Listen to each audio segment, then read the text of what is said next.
Assalamualaikum warahmatullahi wabarakatuh. Pada saat ini kita akan bersama mempelajari materi tentang aspek lingkungan pada kelayakan bisnis. Pastinya kalau kalian terutama mahasiswa dari teknologi hasil pertanian, mahasiswa dari teknologi industri pertanian, pasti tahu proses transformasi dari bahan baku menjadi bahan jadi menggunakan proses. Contoh, Anda menggoreng pisang saja. Sekarang pertanyaannya, kira-kira berapa bagian dari pisang yang bisa digoreng? Apakah semua pisang bisa digoreng? Tidak bisa kan? Termasuk juga misalnya pisang rebus. Kan tidak semua bagian pisang kita makan, walaupun pisang rebus. Kulitnya pasti kita buang. Nah, terkait hal ini, kita harus memperhatikan aspek lingkungan. Nah, aspek lingkungan dapat dibagi menjadi dua, yaitu aspek lingkungan industri dan aspek lingkungan hidup. Ini kalian sudah tidak asing sebenarnya. Aspek lingkungan industri mengarah kepada persaingan di mana bisnis perusahaan berada.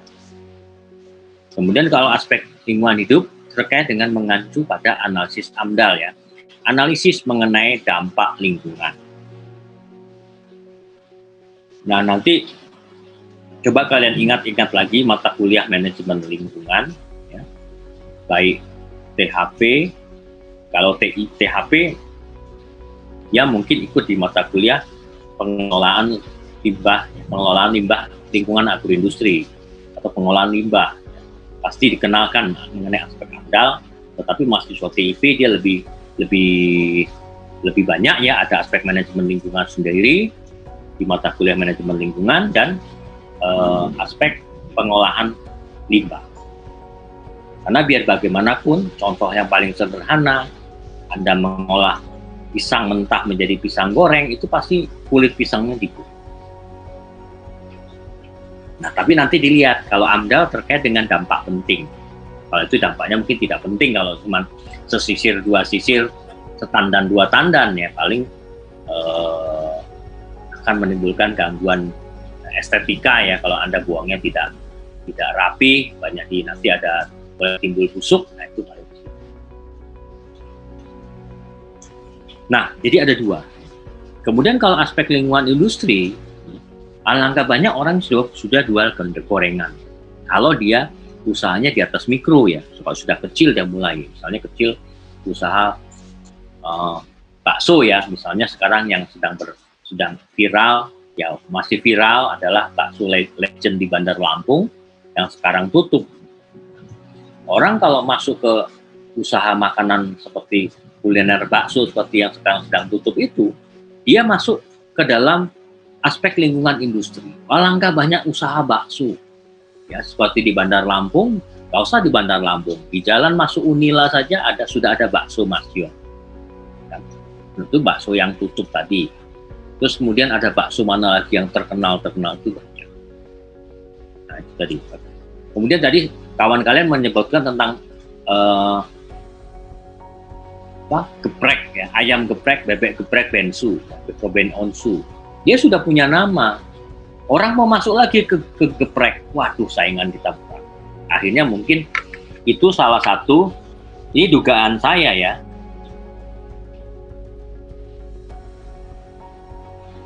Dugaan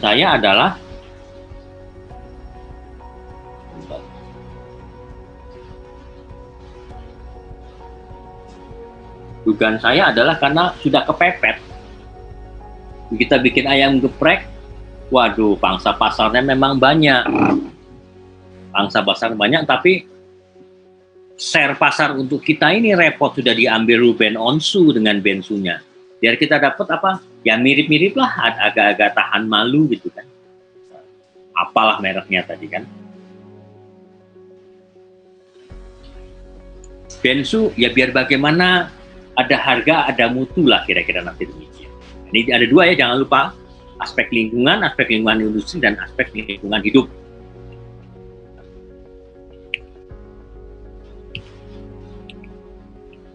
Nah, ini dia ada beberapa. Kita lihat, ada berapa nih?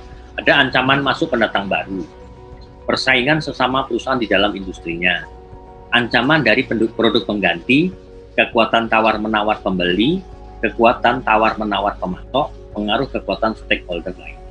Kita lihat tentang ancaman masuk pendatang baru, ya, dari skala ekonomi, diferensiasi produk, kecukupan modal, biaya peralihan, akses ke saluran industri, dan ketidakunggulan biaya independen serta peraturan pemerintah. Kembali lagi ke sini.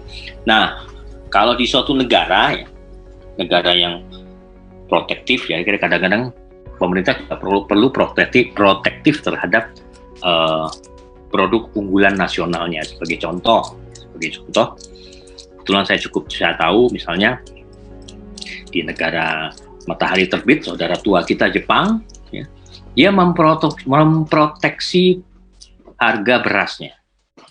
Harga beras Jepang itu harus paling murah dibanding dengan harga beras yang masuk dari negara lain. Kalau kita kan tidak. Kadang-kadang harga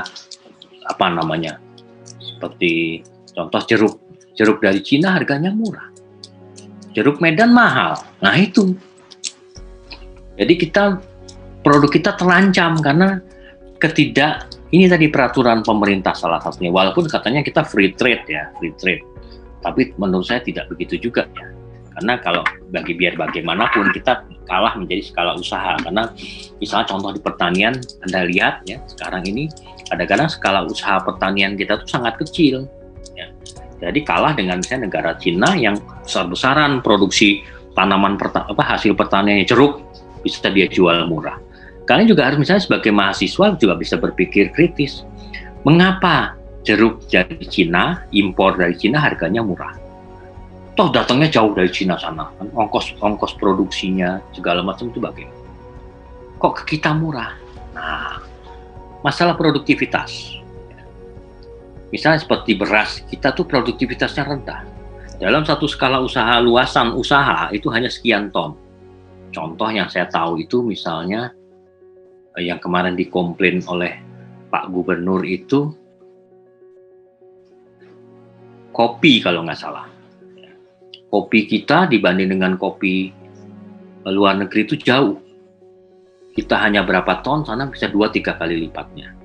Nah itu kan berarti kalau dijual lebih murah, ya kan? Satu, ya. Tenaga kerja lebih murah. Dan jangan lupa, ya, jangan lupa kalau kita belajar ekonomi teknik, kita sudah tahu yang namanya titik impasnya berapa, break even point, ya, break even point. Makanya misalnya kalau di Cina sana sudah bisa jual produk sekian ton, itu dia sudah sampai BEP-nya. Nah, jadi kalau BEP-nya sudah sampai, sisa produknya dia bisa jual dengan harga murah, ya kan? Sebagai contoh, misalnya supermarket besar sering mengadakan diskon sampai beli 1 gratis 1. Kemungkinan sudah bisa sampai BEP-nya. Akan berbeda dengan warung. Warung jualnya hanya satu bal, misalnya isinya 100. Supermarket bisa 1000. Dia jual 100 itu lama. Supermarket jual 1000 itu mungkin 700 itu sudah sebentar. 300 sisanya ya dia bisa bikin bonus lah. Beli 1 gratis 1. Ini bukan produk promo ya, tapi bisa seperti itu. Jadi nanti kalau kalian usaha juga bisa. Misalnya kalian perhatikan itu roti-roti sore ya. Roti-roti sore misalnya atau roti anggaplah di Indomaret, Alfamidi, itu kadang-kadang Alfamart kalian bisa, ini Pak beli, atau Mas ini beli 1 gratis 1, itu mungkin udah roti kemarin 1, yang kedua dia omset jualannya sudah tercapai BEP-nya, daripada dia dibuang lebih baik dibundling. Nah itu dia, itu sebenarnya salah satu strategi bisnis yang kalian usahakan. Jadi ini misalnya di skala ekonomi ya, tadi sudah jawab oleh kawan kalian Teresia itu tentang tenaga kerja, juga terkait dengan skala ekonomi ya. Oke, dari ancaman masuk pendatang baru kita juga melihat tentang persaingan sesama perusahaan dalam industri. Ada jumlah kompetitor, tingkat pertumbuhan industri, karakteristik produk, biaya tetap yang besar, kapasitas, hambatan keluar. Nah ini ya sepertinya anak-anak PSTHP harus banyak memperkaya diri atau banyak belajar lagi tentang hal ini. Ini banyak diajarkan di TIP ya. Misalnya tentang biaya tetap itu apa, ya. Kapasitas. Jadi beda dong tadi. Warung jualnya 100 piece. Minimarket 1000 piece. Itu dia susah. Akhirnya 100 ini mati. Ya kan? Saya 100 ambil untung 500 rupiah. Ya kan? Kalau dia terjual 100 kan 500 kali 100 kan 50.000. Tapi kalau di perusahaan besar yang di sebelahnya 1.500 kali 1.000, 500.000. Mungkin dia kurangilah, saya nggak usah ngambil untung 500, untungnya 250 aja. Udah 250.000. Sedangkan sih dapatnya 50.000. Makanya beralih, ya kan? Kapasitas tadi. Kemudian belum tentu ada biaya tetap yang besar, gitu kan? Karakteristik produk. Nah ini juga kita lihat, misalnya seperti geprek-geprek tadi, lihat jumlah kompetitornya. Jangan kalian bensu itu laris loh, kita bikin juga yang mirip. Lihat jumlah kompetitor dia, belum lagi bensunya, kan gitu.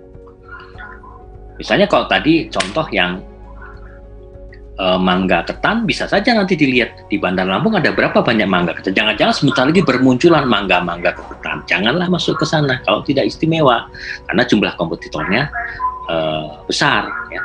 Belum lagi kapasitas. Kalau hambatan keluar ini terkait dengan misalnya produk-produk ya, Indonesia ini susah nih kalau keluar nih, jadi harus lewat Singapura dulu misalnya kalau di tingkat internasional. Kemudian selanjutnya adalah tentang ancaman dari produk pengganti. Ya, ini memang harus kalian cermati nih ancaman dari produk pengganti. Jika produk pengganti ini mempunyai harga yang lebih murah, atau kualitasnya sama, atau bahkan lebih tinggi daripada produk-produk suatu industri. Sugar Labinta itu dia memproduksi produk turunan dari gula rafinasi, ya gula separuh jadi. Ini sebenarnya masih timbul tanda tanya besar ya, karena gula rafinasi datangnya dari Thailand dan dari India. Jadi cukup dengan sedikit proses, dia jadi gula sukrosa. Ya. Sedangkan kalau yang di Lampung pada umumnya itu kan dari tebu diperah menjadi perahan tebu, kemudian diproses kristalisasi segala macam, barulah jadi gula glukosa. Tapi kalau Sugar Labinta enggak, dia cukup impor gula rafinasi tadi, diproses sebentar jadi gula sukrosa. Prosesnya lebih pendek. Nah ini kosnya menjadi lebih murah, jadinya gula-gula juga, gitu. Ini yang masih menjadi masalah ya. Dan konon kabarnya itu hanya bisa dikonsumsi oleh perusahaan besar, tidak untuk direct konsumsi oleh si pengguna langsung, seperti kita minum pakai gula, nggak boleh, gitu kan. Karena harganya lebih murah. Itu ancaman dari produk pengganti misalnya. Jadi sama-sama sukrosa tapi bahan bakunya beda, proses produksinya juga beda, lebih panjang yang dari tebu, ternyata setelah dijual lebih murah yang gula dari gula rafinasi. Ini jadi masalah. Ancaman dari produk pengganti. Itu contoh tentang gula ya. Selanjutnya adalah tentang kekuatan tawar-menawar pembeli. Nah, pembeli dalam jumlah besar, pembeli mampu memproduksi produk yang diperlukan. Nah, switching cost, pemasok kecil. Oke. Kita perhatikan dulu beberapa sini ya.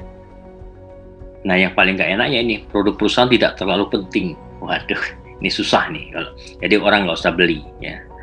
Kemudian, nah pembeli membeli dalam jumlah yang besar ya. Jadi akhirnya dia stoknya jadi banyak ya. Biasanya ini untuk nimbun gitu kan. Nah, jadi misalnya nimbun harga ini, jadi dia bisa, si pembeli bisa, saya punya stok terus, jadi nggak mau beli. Kemudian ini dia yang 1, 2, 3, 4, 5 produk yang dibeli perusahaan mempunyai andil yang besar bagi biaya produksi, sehingga pembeli akan menarik insentif pada karyawan. Nah ini kadang-kadang kalau seperti ini, contohnya sepatu misalnya merek-merek terkenal itu ya, dia tidak punya pabrik, dia bekerja sama dengan di Indonesia untuk membuat suatu produk. Ya. dengan mereknya dia hanya ngasih gambar, kemudian bahan baku ya, kalaupun ada, kalau enggak diantisi. Jadi kita ujungnya jadi tukang jahit aja lah gitu.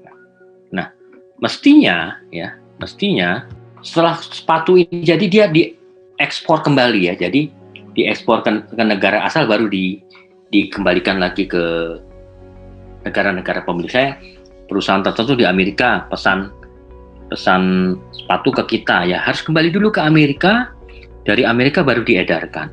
Nah, tetapi kadang terjadi yang kebocoran di kita, jadi akhirnya produk-produk itu keluar di kita dengan harga otomatis lebih murah ya.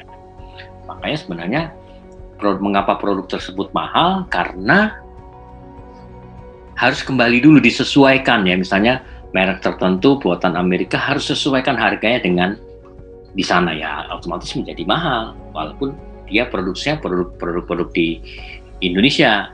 Kalau kita lihat ya, Anda beli merek tertentu yang terkenal, coba lihat, oh made in Indonesia, oh made in Thailand, Vietnam masih mendingan nih, Vietnam, Bangladesh, baju-baju itu kan kadang-kadang mereknya buatan Bangladesh karena memang murah. Nah akhirnya bocor dia, karyawan yang mampu menyediakan produk yang sama dengan harga yang lebih murah, karena si karyawan ini terampil, dia bisa buat ini loh sama dengan merek itu, itu lebih murah. Nah, jadi ini kekuatan tawar-menawar pembeli. Terima kasih saya ucapkan atas perhatian kalian, semoga bermanfaat, semoga kita sehat selalu. Assalamualaikum warahmatullahi wabarakatuh.